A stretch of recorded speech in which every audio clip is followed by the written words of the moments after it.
तर नमस्कार शेतकरी मित्रांनो, आज आपण असा शेड दाखवतोय ज्यामध्ये 1000 पिल्ल्यांचं नियोजन आपण अगदी कमी खर्चात कशा प्रकारे केले ते पूर्ण या व्हिडिओमध्ये तुम्हाला दाखवतो। कारण आजचा शेतकरी आपला शेती करत करत एक जोडधंदा म्हणून कोंबडे पालन किंवा शेळी पालन, आपल्या ज्या जर्सी गाय असतील किंवा म्हशी असतील अशा बऱ्याच प्रकारचे व्यवसाय करतो। त्यातलाच एक म्हणलं तर आपला कुक्कुटपालन, आणि त्यावर पाहिलं तर आपले शेतकरी बांधव काय करतायत, जे गावरान कुक्कुटपालन आहे, कावेरी असेल, चैतन्य असेल किंवा ओरिजिनल गावरान, याच्यावर काम करण्याचा सध्या जास्त प्रयत्न आणि भर दिला शेतकऱ्यांनी। तसाच व्हिडिओ आज घेऊन आलोय।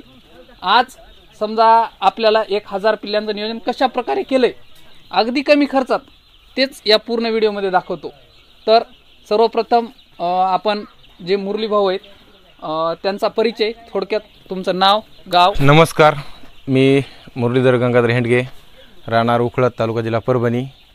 माझ्या शेतामध्ये एक मी माझ्या कोंबड्याचं एक कावेरी नावाच्या कोंबड्याचं एक शेड मारलेलं आहे। लांबी 50 फूट आणि रुंदी 22 फूट। मी असं नियोजन केलं या शेडचं की बऱ्याच ठिकाणी मी जाऊन पाहिलं होतं, शेड येळूचे चांगले असतात, पाचटी चांगले असतात, आणि ते थंडीमध्ये बी गरमी राहते आणि गरमीमध्ये थंडी असते, म्हणजे अनुकूलित वातावरण सर्व तिन्ही ऋतूला धरून चालणारं शेड आहे। मी एक त्या अशा प्रकारे शेड मारलं की चला म्हटलं आता शेतीला जोडधंदा म्हणून एक काहीतरी व्यवसाय करावं, म्हणून मी माझ्या स्वतःच्या डोक्याने शेड हे तयार केलेलं आहे।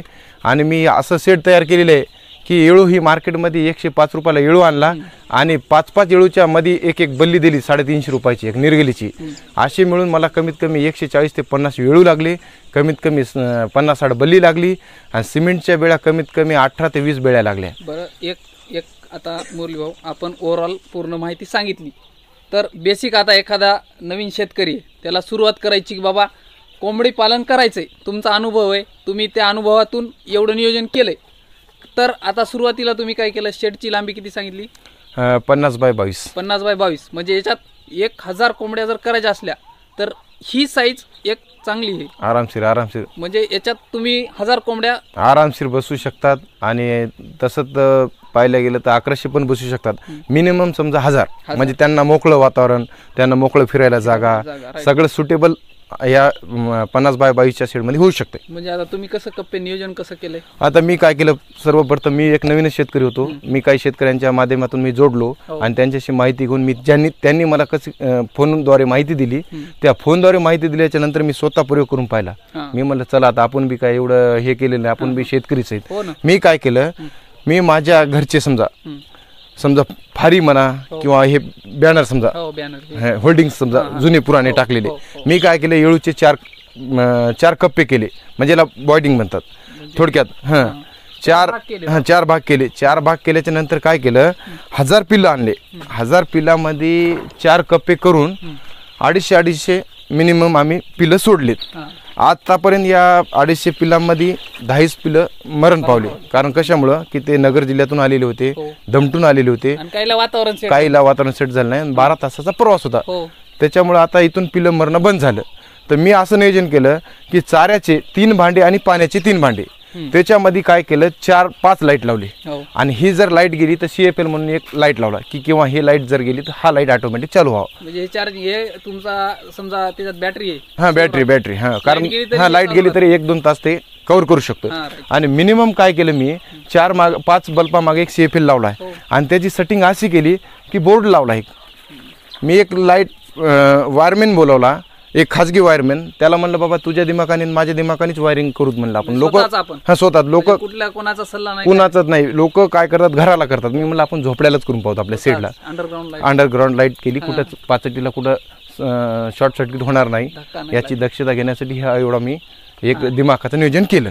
म्हणजे शेडचं व्यवस्थापन, शेडचं। आता आपण पिल्ले लावून समजा पिल्ले आणून किती दिवस झाले? आज पिल्ले आणून बघा 24 तारखेला पिल्ले आले, आज 10 दिवस झाले। शेडचं खालचं नियोजन असं आहे, आणि हे जे वर तुम्ही एकंदरीत किती खर्च केलाय?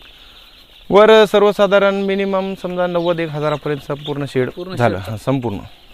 आणि खाली काही समजा मातीच आहे आपली? खाली काहीच नाही, आपल्या बाजूला एक मुरुम होता, ते खोदला आणि ते आणून भर केली याची। बेड वगैरे काहीच नाही? बेड वगैरे काही केलं नाही।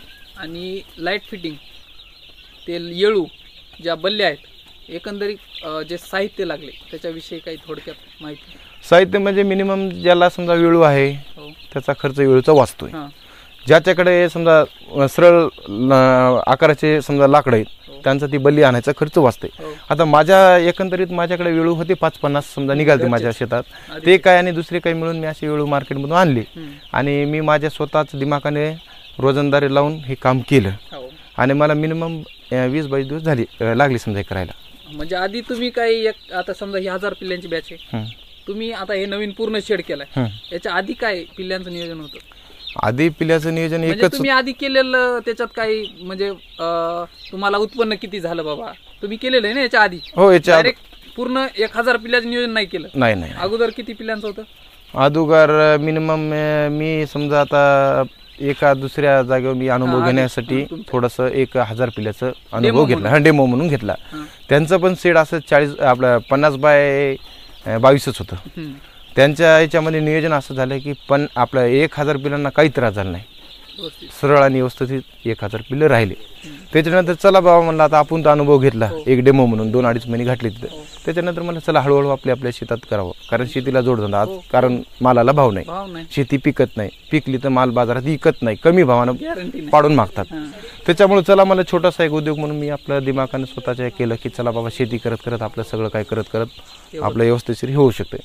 म्हणजे एकंदरीत आता समजा तुम्हाला बरेच आता व्हिडिओ बघतात आपल्या चॅनलवरचे, त्याला जर माहिती पाहिजे असेल तर मी तुमचा नंबर टाकतो, काय अडचण नाही. मग समजा कुणाचा फोन आला काय अडचण व्यवस्थित माहिती 100% माहिती देऊत, कारण आपण एक शेतकरी पुत्र आहेत. हां. आपण याच्यामध्ये कसं उतरवलं कसं नाही, उतरण्याच्या अगोदर कोणी हिंमत धरत नाही. आणि हिंमत धरल्याच्या नंतर एक आपला आधार शेतकऱ्याचा म्हणून शेतकरी आपला नंबर जर समजा आपण युट्यूबला टाकला तर त्या नंबरवर कॉल केला आपण व्यवस्थितशीरपणे त्यांना माहिती देऊ. म्हणजे कसं आहे आता बरेच शेतकरी डायरेक्ट धंद्याकडे वळायलेत, पण काय होतंय मोठ्या प्रमाणावर खर्च करून जर त्याच्यात उत्पन्न नाही झालं तर बरेच जण निराश व्हायलेत. 100% अगोदर माहिती घेऊन जर केलं तर तुमच्यासारखे आता हे तुम्ही सगळं माहिती घेऊन केलंय, मग त्याला खर्च किती आलाय बाबा, तुम्ही जास्त खर्च करू नका, कमी खर्चात व्यवस्थित शेडचं नियोजन घ्या, अनुभव घ्या, म्हणजे माहिती घ्या आणि नंतर व्यवसायाला सुरुवात करा. तर तेच पूर्ण तुम्ही लाइटिंग केली, खाली शेड टाकलाय, आता याचं पुढचं नियोजन कसं या पिल्लांचं? आता हे सर्वसाधारण आता या पिल्लांचं 7 दिवसाला एक लसीकरण झालं समजा, एक लसीकरण झाल्यानंतर नंतर 14 दिवसाला एक दुसरं लसीकरण, आणि 14 दिवस झाल्यानंतर हे मधले कप्पे मी मोकळे करणार, संपूर्ण ह्या 22 बाय 20 मध्ये यांना ठेवणार. 22 बाय 20 मध्ये 21 दिवसाला तिसरा डोस देणार. तिसरा डोस दिल्याच्या नंतर मी सर्व हे साईडचे कप्पे वगैरे पत्र काढणार, हे पिलं 40 बाय 22 मध्ये सोडणार. तर पाण्याची ऑटोमॅटिकची टाकी बसवणार की जेणेकरून पिल्लांना जेवढं पाणी लागतं एकच थेंब तेवढंच पाणी त्या पिल्लांना त्या ऑटोमॅटिकच्या भांड्यामध्ये पडावं. आणि चाऱ्याची लाईन लावणार, 5-5 फुटावर चाऱ्याचे भांडे लावणार, 10 इकून 10 तिकून, आणि आतमधली लाईट पूर्ण पाण्याची राहील. म्हणजे असे 10-10 फुटावर 5-5 फुटावर 10 भांडे लावी, म्हणजे असे 30 भांडे लावणार मी, चाऱ्याचे 20 आणि पाण्याचे 10. म्हणजे जशी जशी वाढ होईल तसं तसं त्याच्या खाद्यात आणि पाण्यात वाढ होणार. 100% तुमचं नियोजन पण 100% व्यवस्थित समजा चालू राहणार.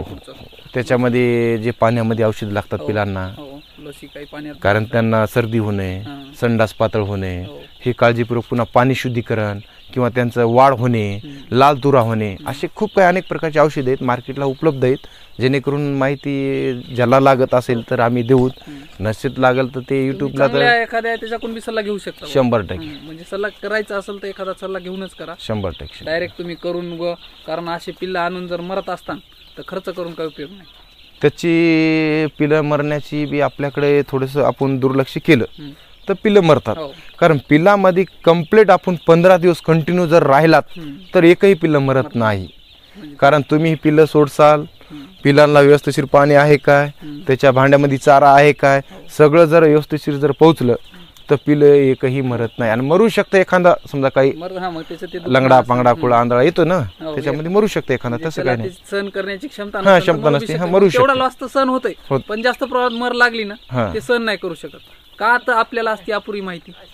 आपण डायरेक्ट जर नियोजन केलं तर ते समजा डायरेक्ट आपल्याला होणार नाही. होणार नाही. त्याच्याकरिता म्हणजे माहिती घेऊन केलं. ज्यांनी समजा शेड केला आमच्यासारख्यांनी, अनुभव घेतला, 1-2 बॅच काढल्या, त्यांच्याकडून माहिती घेणे आणि जशी माहिती दिली त्या माहितीनुसार जर आपण चाललात तर आपलं 1% नुकसान होणार नाही. म्हणजे आता हे आपण चालू करून आता किती दिवस झाले म्हणले तुम्ही? आता आपल्या 24 तारखेला आणले. तर आज आहे 2 तारीख. आता हे 2 तारीख म्हणजे 10 दिवस मिनिमम झाले. 10 दिवस. 10 दिवसात तुम्ही शेड सगळं पूर्ण किती खर्च केला एकदा सांग. आता शेडचा समजा 90,000 रुपये शेडचा पूर्ण खर्च झाला आणि पिल्ल एक 27 रुपयाला एक पिल्ल म्हणलं तर 1,000 पिल्लाचे 27,000 रुपये झाले. आणि चाऱ्याचे म्हटलं स्टार्टर म्हणून एक चारा आहे, तो 2250 रुपयाला चारा आहे. त्याच्या मिनिमम 15 दिवसाचा तो चारा पुरवठा करावा लागतो. म्हणजे एकंदरीत 2.25 लाख रुपये पूर्ण खर्च धरू आपण. हो आतापर्यंत. हो. म्हणजे तुम्ही शेड करून पिल्ला आणून 10 दिवस झाले. हो.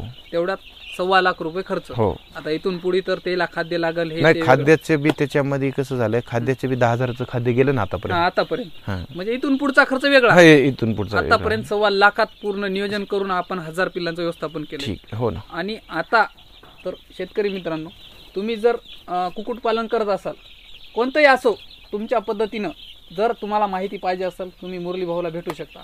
तर आज आपण काय केलंय, समजा यांनी पिल्लं समजा आणून 10 दिवस झाले आजपर्यंत, तर पूर्ण नियोजन हे 2.25 लाखाचं आहे आजपर्यंतचं. इथून पुढं आपण काय करू, यांचा समजा याची वाढ झाल्याच्या नंतर कोंबड्यांची अजून महिना किंवा 1.5 महिन्याच्या नंतर पुन्हा एकदा चांगला व्हिडिओ करू, पुन्हा एकंदरीत खर्च सांगू तुम्हाला. जर तुम्हाला अजून माहिती पाहिजे असेल तुम्ही मुरली भाऊला अवश्य संपर्क साधू शकता. आणि समजा तुम्हाला व्हिडिओ काय वाटलं एक कमेंट करून सांगू शकता. तर असं नियोजन आहे. पूर्ण व्हिडिओ एकदा नक्की आवडल्यास लाईक करा आणि 1.5 महिन्यानंतर पुन्हा एकदा पूर्ण माहिती घेऊ आपण, तर कशी नियोजन झालं, कशी वाढ झाली पिलांची. तर भेटूया पुढच्या व्हिडिओमध्ये. तोपर्यंत जय हिंद, जय महाराष्ट्र. नमस्कार. नमस्कार, धन्यवाद.